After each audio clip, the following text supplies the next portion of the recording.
आज आपण तांदळाची भजी बनवणार आहोत। त्यासाठी आपण 1 वाटी तांदूळ भिजू घातले आणि 2 ह्या साइजचे मध्यम आकाराचे बटाटे उकडून घेतलेले आहेत। आता मी तांदूळ मिक्सर करणार आहे। जास्त पाणी घालायचं नाही, 1 वाटीवर घेतले छोट्या। पाणी जसं लागेल तसंच घालायचं, जास्त असं मऊ करायचं नाही। अगदी थोडंसं पाणी टाकायचं आणि एकदम बारीक वाटून घ्यायचं।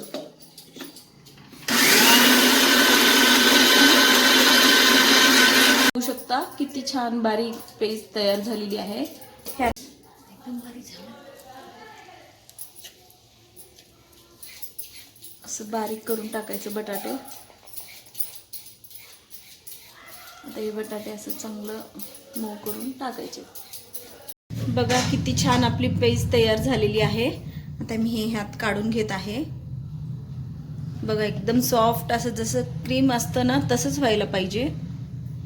आता ह्याला थोड्या वेळासाठी आपण असं झाकण लावून 10 मिनिटांसाठी ठेवायचंय। आता आपण चटणी बनवणार आहोत त्या भज्यांसाठी। त्यासाठीचं साहित्य आहे हरभऱ्याची डाळ, लसण आणि असं जाडसर मिरच्या कट करून घेतलेल्या आहेत पिकलेले लाल, आणि हा सांबर मसाला आहे, टमाटा आणि कांदा। सगळ्यात पहिले आपण डाळ टाकणार आहोत। 1 चमचा तेल घेतलेलं आहे गरमला। ते गरम तेल झालं की त्याच्यात डाळ टाकायचं आणि असं डाळ थोडंसं झालं की त्यात हिरव्या मिरच्या घालायचं। आता लगेच लसूण घालायचं आणि छान असं होऊ द्यायचं। लगेच कांदा घालायचं। आता कांदा थोडा लालसर होऊ द्यायचा, लांब लांब असं पातळ कट करून घ्यायचं।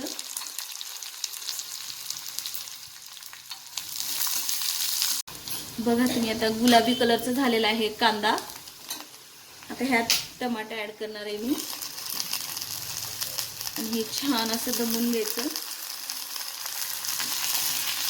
3-4 मिनिटात दमून घ्यायचं चांगलं आणि झाकून ठेवायचं दमूपर्यंत। ह्यात आपण एवढं सांबर मसाला घालणार आहोत आणि ह्याला असं मस्तपैकी हलवून झाकून ठेवायचं।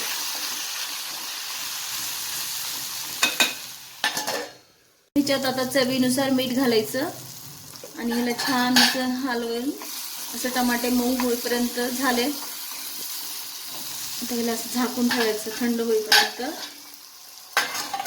असं झाकून ठेवायचं गॅस बंद करून। आणि आता हे आपण मिक्सरच्या पॉटमध्ये काढून घ्यायचं आणि छान असं मिक्सर करून घ्यायचं। लसूण तेल घातल्यानं वास खूप छान यायला।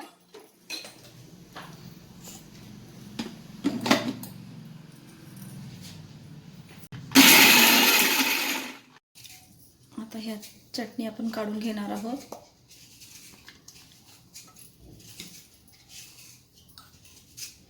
थोडंसं पाणी घालून असं विसळून घ्यायचं हे पॉट। थोडंसं पातळ होईल आणि चवही छान येते। झालेली आहे आपली मस्तपैकी चटणी। सांबर मसाल्यानं वास पण खूप छान येत आहे। आणि आता आपण हे तेल घेतलेलं आहे गरम, ह्यात जिरे मोहरी घालणार आहोत। चांगलं तडतडू द्यायचं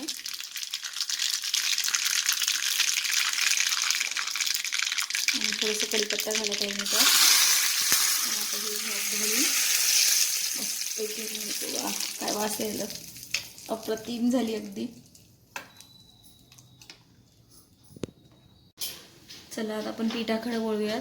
हे पीठ छानपैकी असं दमून आलेलं आहे। आता ह्यात आपण मीठ घालणार आहोत चवीनुसार आणि थोडेसे जिरे घालणार आहेत अखंड, त्याच्यानं चव छान येते। आणि थोडेसे हिरव्या मिरच्या घालत आहे मी बारीक चिरलेले, आणि बारीक चिरलेली कोथिंबीर घालत आहे आणि छान मस्तपैकी असं हलवून घ्यायचं। हे असं हातानं मस्तपैकी असं कालून घ्यायचं। छान फुगून आलेलं आहे आपलं पीठ आणि एकदम असं बारीक पेस्ट केलेली आहे। एकदम छान असं झालं फुगून। आता छान आपलं पीठ झालेलं आहे। आता एकदम कडक तेलात घालायचे आणि जास्त घालायचे नाही, छोटे छोटे घालायचे।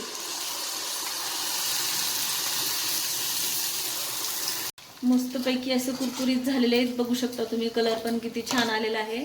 आणि हो, माझ्या चॅनलला लाईक, शेअर आणि सबस्क्राईब करायला विसरू नका हां.